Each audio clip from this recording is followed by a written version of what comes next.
yo soy una de las personas que lleva la cuenta de Escaños en Blanco y de Twitter, y se ha notado una bestialidad desde la semana pasada. Gente entrando y sin nosotros haber hecho una llamada ni haberse publicado en ningún sitio ni nada por el estilo. Es decir, hay como un movimiento orgánico dentro de las redes hacia Escaños en Blanco.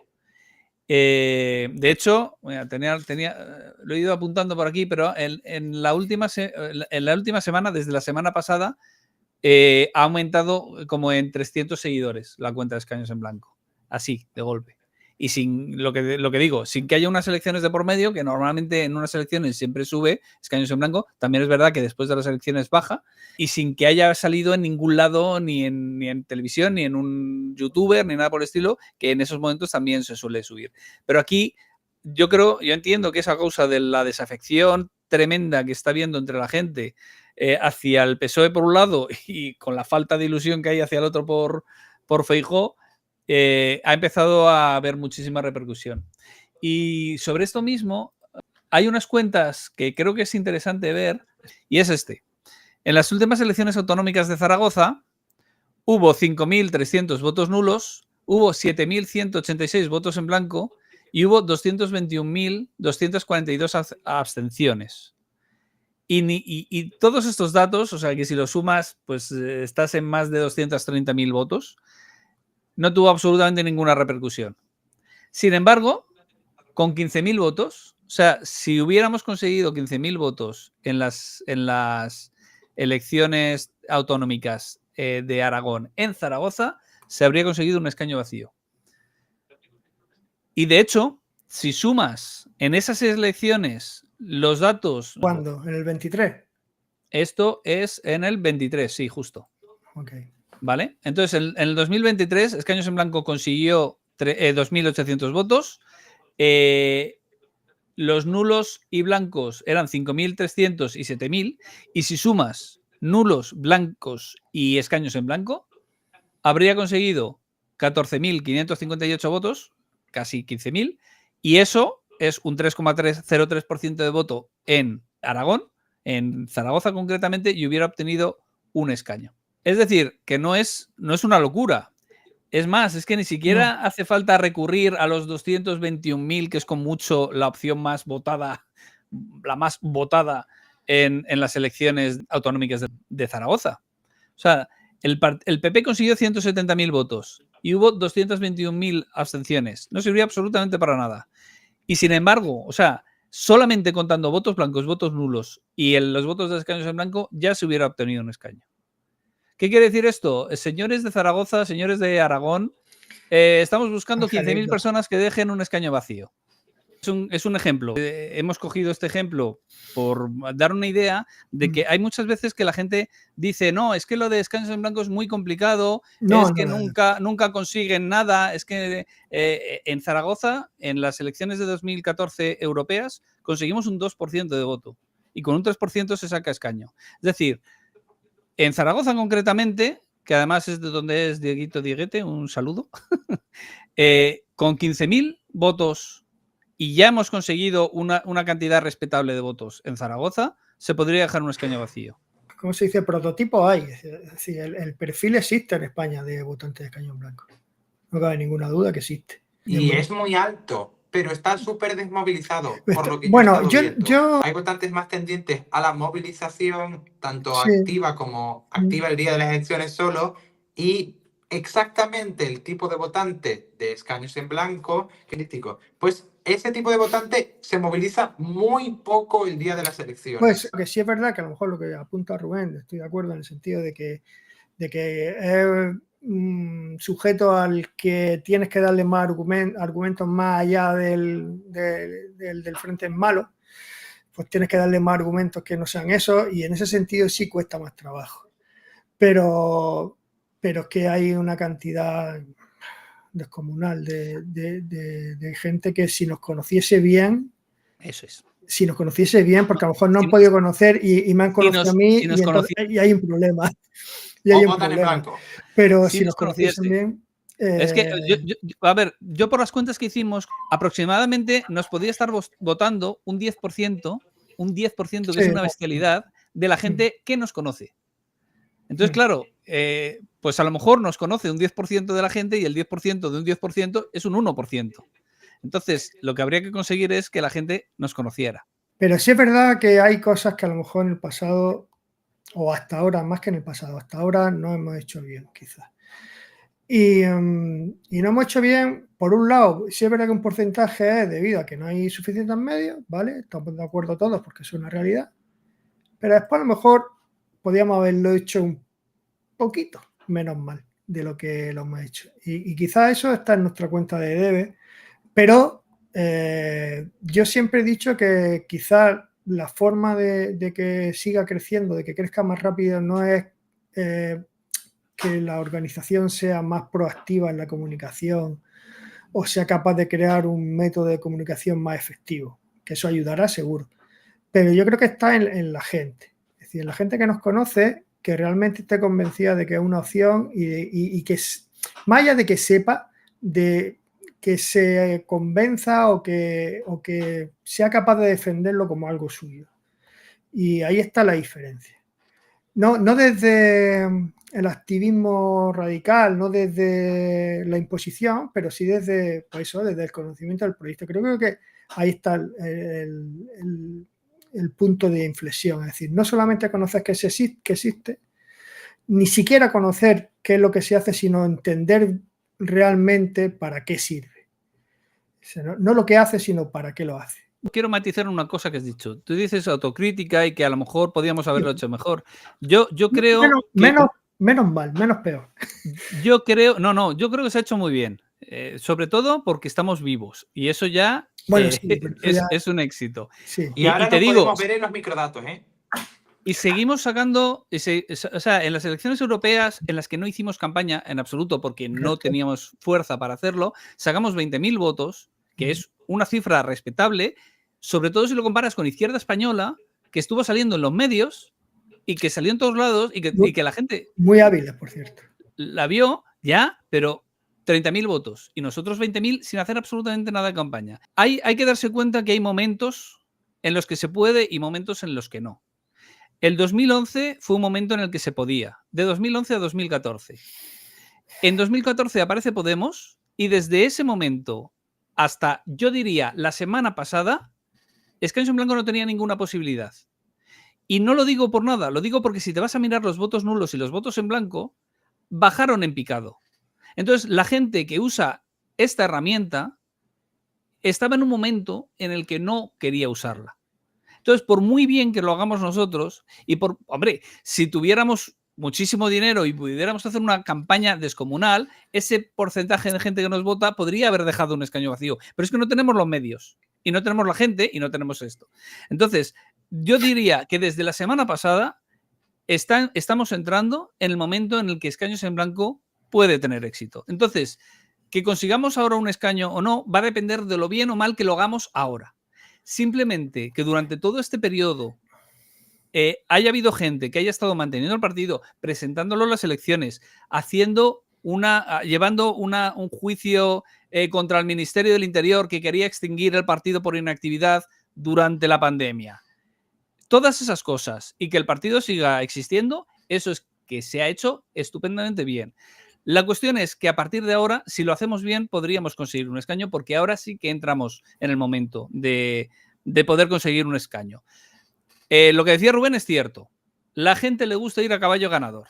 Entonces, si no suena Escaños en Blanco, si no hay un run de que puede salir, un run que empieza a ver ahora, pero si te pones a buscar en sitios, resulta que notas que hay una tendencia de que la gente empieza a hablar. Y ahora está empezando a subir esa tendencia. Entonces, sí que hay que quitarle a la gente que simpatiza con Escaños en Blanco, sí que hay que quitarle esa idea de caballo ganador. Y sí que hay que quitarle esa idea de, bueno, es que, ¿para qué?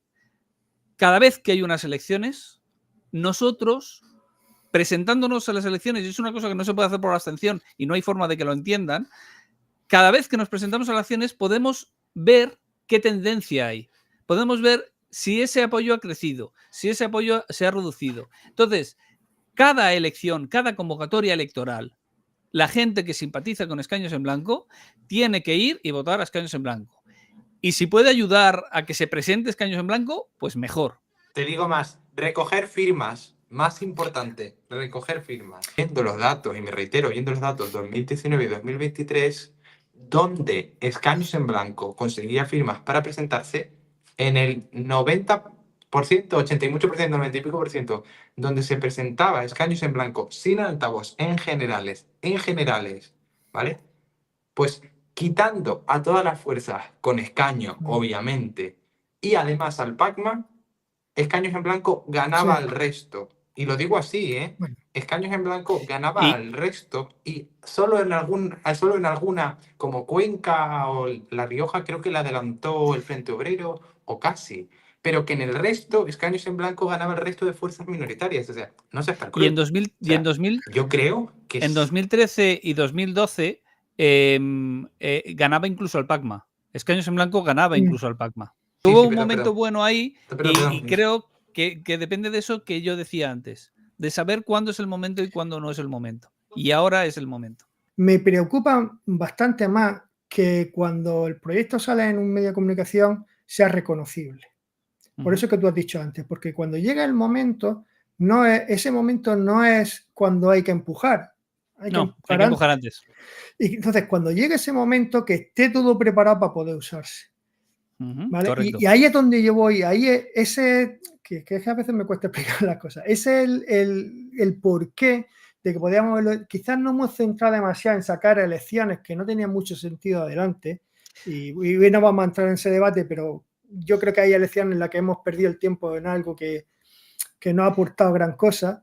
Pero el problema es que tenemos que estar siempre. O sea, yo no creo que haberse presentado unas elecciones en cualquier sitio haya sido malo, porque la gente tiene que saber que va al colegio electoral y está en nuestra papeleta, y eso es muy importante. Sí, eso es verdad. Entonces, eso es básico. Lo que sí que tenemos que hacer es tener nosotros claro que hay elecciones en las que tiene sentido. O sea, que hay elecciones en las que tiene sentido hacer más esfuerzo y otras en las que no. En Madrid, por ejemplo, en las autonómicas de Madrid, es imprescindible presentarse. Pero no vamos a gastar ni un solo euro, ni un solo salir a la calle, por ejemplo, porque hace falta un 5% de voto para salir elegido. Entonces, si no tenemos ya una implantación, ya no hemos sacado ya un diputado autonómico o un diputado en las generales, que es un 3% de voto en Madrid, es absurdo intentar presentarse, o sea, intentar alcanzar un escaño en Madrid en unas elecciones autonómicas. Entonces, sí que tenemos que nosotros tener claro cuándo es más inteligente hacer un esfuerzo y cuándo no hacerlo. Pero presentarnos, hay que presentarnos a todas. Hemos conseguido ser el primer partido extraparlamentario. Hemos conseguido ganar a Mario Conde en Galicia, que fue lo que pasó en 2013, que ganamos a Mario Conde. Y otra cosa que tenemos que hacer es estar presentes en todo momento y que se nos vea y que se nos oiga. Y en eso yo creo que este podcast es un acierto, porque permite a la gente tener una vía de contacto directo con quien está detrás de Escaños en Blanco. Y es verdad que estamos muy estancados en los 4 que salimos siempre, y me gustaría que empezaran a salir gente de más provincias, pero también es que tenemos que empezar a arrancar en otras provincias. Entonces, a ver si empezamos a rular esto un poco más, pero sobre todo que se vea pues que es gente normal, que es gente que no hay una organización detrás empujando para que salga Escaños en Blanco, afortunadamente por un lado y desafortunadamente por otro, pero bueno. Y después hay otra cosa, que es que la gente, el voto es una cosa muy emocional. Tú les puedes explicar perfectamente que fíjate, que esto va así, que esto no sé qué. Al final la gente vota por un impulso. Entonces también tenemos que pensar en formas de que ese impulso se traduzca en votar a Escaños en Blanco. Pregunta súper casi hay gente en Castilla y León. Hay gente en Castilla y León, pero Castilla y León es tan sumamente grande que depende de dónde estés. Para que la gente sepa un poco en qué situación estamos ahora mismo, ¿vale? Voy a compartir una cosa que no tiene datos personales ni nada, pero da una idea de cómo está ahora mismo Escaños en Blanco. Estos son grupos de WhatsApp en los que hay gente, ¿vale? Es así de fácil, que ni siquiera es gente muy comprometida, es gente que está ahí. Sencillamente está ahí, que ha dicho, oye, yo quiero estar ahí, si hay algo, si hay que presentar candidaturas, podéis contar conmigo, lo que sea, avisadme. Y grupos en lo que está. En Castilla-La Mancha hay 9. En Galicia hay 30. En Madrid hay 43. En Andalucía, 37. En Castilla y León, 9. En Asturias, 8. En la Comunidad Valenciana, que además hay 2 grupos de WhatsApp, que no sé por qué hay 2 grupos de WhatsApp en la Comunidad Valenciana, y en otros sitios sí. Hay 17 en el general y 4 y 5 en los concretos de Alicante y Valencia. En Cantabria hay 2. En Las Palmas, que no está Rubén, hay 3. Eso es muy bonito. Eso es muy bonito. Me voy a emocionar, en La Rioja, que no está Rubén. en La Rioja en La Rioja hay 6, en la región de Murcia hay 6, esto incluye Cartagena también, y en Ibiza estamos ahora viendo a ver si ampliamos a 4 porque ha venido una nueva persona y antes eran poquitas, pero ahora hemos visto que a lo mejor se puede crear un grupo ahí en Ibiza. Esto es lo que hay. Entonces, esto, si mañana hay una convocatoria de elecciones generales, no estamos en condiciones de conseguir 5.000 firmas en Madrid, por ejemplo. ¿Vale? O 6.000 firmas, que últimamente nos piden 6.000 firmas. Entonces no estamos en condiciones de conseguir. Lo que tenemos que conseguir es más gente implicada en el sentido de que estén disponibles, no implicada en el sentido de que vengan aquí a hablar con la gente. Gente implicada en el sentido de que si mañana hay una convocatoria de elecciones anticipadas, consigan 10 firmas. Y si tenemos 600 personas, en lugar de 43, 600 personas que se comprometan a recoger 10 firmas, que se comprometan o que buenamente puedan conseguir 10 firmas, y esto no es imposible absolutamente para nadie, con eso ya conseguimos las 6.000 firmas y nadie se tiene que desgastar y nadie tiene que quemarse porque hay mucha gente que se ha quemado haciendo estas cosas. ¿Vale? Entonces, el nombre está muy bien, este podcast está fenomenal, estamos creciendo muchos seguidores en YouTube y en Twitter, todo eso está muy bien, pero tenemos, y aquí me voy a echar yo también la culpa, que yo soy de coordinación ahora mismo. Tenemos que también buscar un mecanismo para que esto sea fácil. Yo no sé si un grupo de Telegram en el que la gente se pueda apuntar porque sí, como si fuera un canal o lo que fuera, es un mecanismo, o si una lista de correo. Sí, como que sea un primer filtro en Telegram, y si dicen, ¿de verdad quieres que no sé qué? Pues de verdad te ponemos en este grupo de WhatsApp. Claro, si además eso se ve rápidamente en cuanto la gente empieza a participar. Entonces, a lo mejor tenemos que bajar la barrera de entrada que ahora mismo se pone en contacto con nosotros, tenemos que hablar con él. Filtro de Telegram. Sí. Hablamos. En fin, que hay que buscar que esto, si alguien nos ve y dice, pues esto a lo mejor se podría gestionar así, bienvenido sea. En su momento teníamos grupos en Facebook y era muy fácil meterse y eso era fácil y se podía gestionar. Ahora Facebook no funciona, está muy muerto. Bueno, eso es otra. En el CIS hay un indicador, lo está buscando, no sé dónde ha aparecido, y curiosamente la red social que más se usa según el CIS es Instagram. Y yo a priori habría dicho que era Twitter. No, tiene sentido. Instagram tiene muchísimo sentido. Mucho más. También es verdad que la segunda red que más se usa, dicen, es Facebook. Y eso es mentira. Es una mentira con una casa. Facebook, la gente a lo mejor hay mucha gente metida en Facebook, pero usando Facebook hay 4. Claro, es que yo creo que se refieren a usuarios registrados, claro. Facebook tiene un pasado. Sí, pero no es activo. Claro. No. En fin, el caso es eso, que estos son las cosas con las que nos enfrentamos. Es decir, pero por eso y ahora hay mucha gente que quiere. Eso es. Si hay alguien que está aquí y lo está viendo y ve alguna manera de organizar esto, canalizarlo o lo que sea, pues en esto también necesitamos ayuda. Os recuerdo que le deis al like, que os suscribáis al canal, que compartáis el vídeo y que dejéis algún comentario para que el algoritmo mueva un poco el vídeo y esas cosas.